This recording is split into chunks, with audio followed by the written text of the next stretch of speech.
इस हुकूमत के लिए सबसे बड़ा जो चैलेंज है वो बिजनेस कम्युनिटी या ताजरों से टैक्स लेना है। और बजट जो पेश किया गया था उसमें कुछ ऐसे इकदाम का ऐलान किया गया था जिसमें FBR को एम्पावर किया गया था कि वो इन ताजरों से जो उनका टैक्स बनता है वो ले सकें, और उसके लिए FBR को एम्पावर भी किया था कि अगर उनको शक पड़ता है कि कोई ताजर को बिजनेस मैन जो है वो टैक्स चुरा रहा है तो उसको इस शुबे के ऊपर गिरफ्तार भी किया जा सकता है। और एज यूजुअल शहबाज, हमें पता है कि ये ताजर जो हैं बड़े पावरफुल भी हैं, कभी हड़ताल की कॉल देते हैं या कभी जो पावर्स दैट भी हैं उन तक पहुंच जाते हैं। और नतीजा ये निकला है कि हाल ही में ये जो तमाम जो बिजनेस कम्युनिटी है इनकी मुलाकात भी हुई है आर्मी चीफ से, और उसके बाद अपेरेंटली जो गवर्नमेंट है वो अपने उस वादे से पीछे हट गई है और कुछ उन्होंने टिंकरिंग की है जो भी जो नया कानून था, ताकि कंसर्न्स जो हैं उनके एड्रेस किए जा सके। तो ये गवर्नमेंट का दुरुस्त फैसला है या जो इनिशियली जो उन्होंने ये मेजर लिया था वो शायद प्रॉपर उन्होंने होमवर्क नहीं किया। पाकिस्तान इस वक्त दुनिया की 45वीं या 46वीं बड़ी इकोनॉमी है, अमेरिका नंबर 1 इकोनॉमी है। तो क्या हम आज एक्सपेक्ट कर सकते हैं कि हम ये हदफ अपने ऊपर बना लें कि हमने अगले माली साल जब शुरू होगा, माली साल 2026-27 1 जुलाई 2026 को पाकिस्तान जो है वो अमेरिका के बराबर दुनिया की नंबर 1 इकोनॉमी बन जाएगा? ऐसा नहीं होता।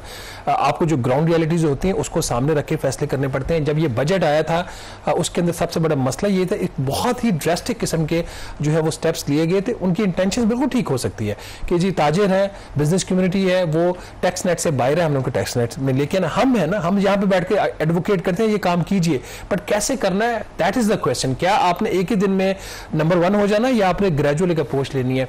कुछ बहुत ड्रास्टिक स्टेप्स लिए गए। 3 बड़ी चीजों के ऊपर झगड़ा था कि FBR को गिरफ्तारी का इख्तियार, द मोस्ट कंटेंटुअस इश्यूज ये था उसके अंदर। फिर दूसरा ये कि 2 लाख रुपए से ऊपर अगर कैश आप यूज कर रहे हैं तो उसका आधा जो है आपकी आमदन का हिस्सा तस्वुर किया जाएगा।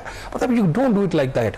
आपने एक साइड पे 3 किस्म के अपने प्रॉपर्टी के रेट्स रखे हुए हैं, DC रेट है, FBR रेट है और एक्चुअल प्रॉपर्टी वैल्यू है। वहां पे इनफॉर्मल कैश आप खत्म नहीं करते क्योंकि सबके इंटरेस्ट है वहां पे, और इधर आप कह रहे हैं हर चीज कैश में एक दिन में खत्म हो जाए, ऐसा नहीं होता। तीसरा चीज इनका था कि जो नॉन फाइलर्स होंगे, अब इलिजिबिलिटी की भी एक डेफिनेशन आ गई। पहले नॉन फाइलर होता, अब नाअहल की डेफिनेशन आ गई।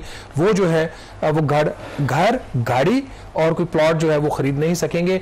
तो ये इन सारी चीजों के ऊपर बिजनेस कम्युनिटी की अपनी रिजर्वेशंस थी कि you can't do it overnight.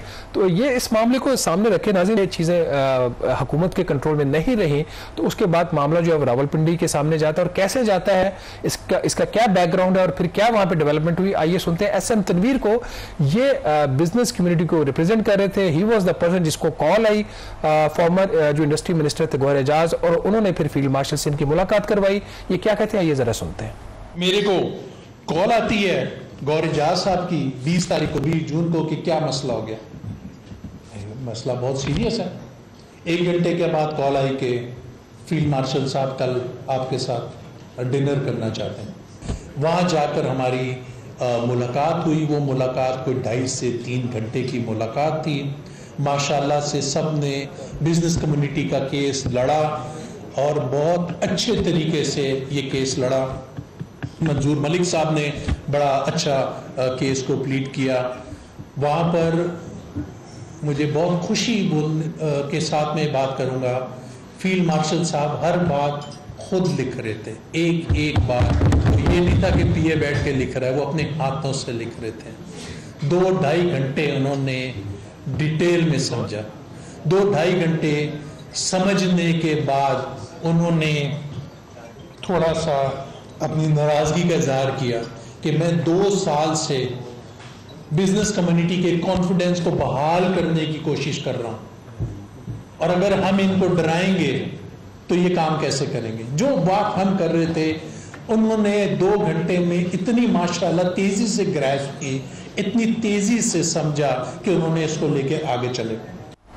जी नाज़रीन, आपने सुना SM तनवीर ने बड़ी तफसील से बताया कि वहाँ पे क्या हुआ, और उस 2-2.5 घंटे की मीटिंग का रिजल्ट ये निकला कि जो बिजनेस कम्युनिटी का एतमाद है वो वापस हुआ। कैसे हुआ, दोबारा फिर मामला SIFC के हवाले किया गया, और जब मामला SIFC के हवाले किया फिर कुछ मुलाकातें, उसका नतीजा ये निकला कि इस हफ्ते FBR ने 3 मुख्तलिफ जो है वो ऑर्डर्स निकाले हैं, जिसमें जो इख्तियारात था गिरफ्तार करने का उसके हवाले से एक कमेटियाँ बना दी गई, और कमेटियों में बिजनेस कम्युनिटी के रिप्रेजेंटेटिव होंगे। जब तक जो FBI का कमिश्नर है वो बिजनेस कम्युनिटी के जो रिप्रेजेंटेटिव्स हैं उनको सेटिस्फाइड नहीं करेगा कि वाकई यहाँ पे टैक्स फ्रॉड हुआ है, गिरफ्तारी नहीं होगी, which is a good measure. उसके बाद दूसरी चीज, कैश के ऊपर जो झगड़ा था यहाँ पे हुकूमत ने जरा कॉम्प्रोमाइज ज्यादा कर लिया। कैश के हवाले से अब ये फैसला हुआ कि कोई ट्रेडर जाके बैंक में कैश डिपॉजिट करवाएगा तो उसको डिजिटल या बैंकिंग ट्रांजैक्शन जो है वो समझा जाएगा, और जो मेजर परचेजेस गवर्नमेंट बैन करने जा रही थी कामरान, उसके ऊपर भी फिलहाल जो मामला उसको मौखर कर दिया गया है।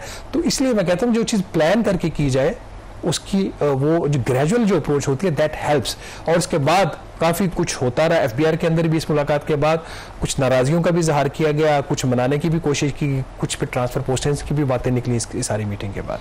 चलें, बहरहाल देखें, असल चैलेंज तो ये है गवर्नमेंट के लिए कि उन्होंने एक तो टैक्स जो अहदाफ है उसको भी पूरा करना है, और जो लोग चुराते हैं उनको टैक्स नेट के अंदर लाना है। लेकिन अगेन उसके लिए जो प्रॉपर तरीका यही है कि जब आप एक होमवर्क करके और तमाम अपने जो लूप होल्स हैं उनको प्लग करके कोई भी कानून लाते हैं तो फिर आप पर कोई उंगलियां भी नहीं उठाता। यहाँ पे ब्रेक लेंगे, ब्रेक के बाद जिक्र करेंगे सिक्योरिटी सिचुएशन का और अफगानिस्तान के वज़ीर ख़ारजा का जो दौरा है पाकिस्तान का वो आखिरी लम्हात में क्यों मुलतवी हुआ।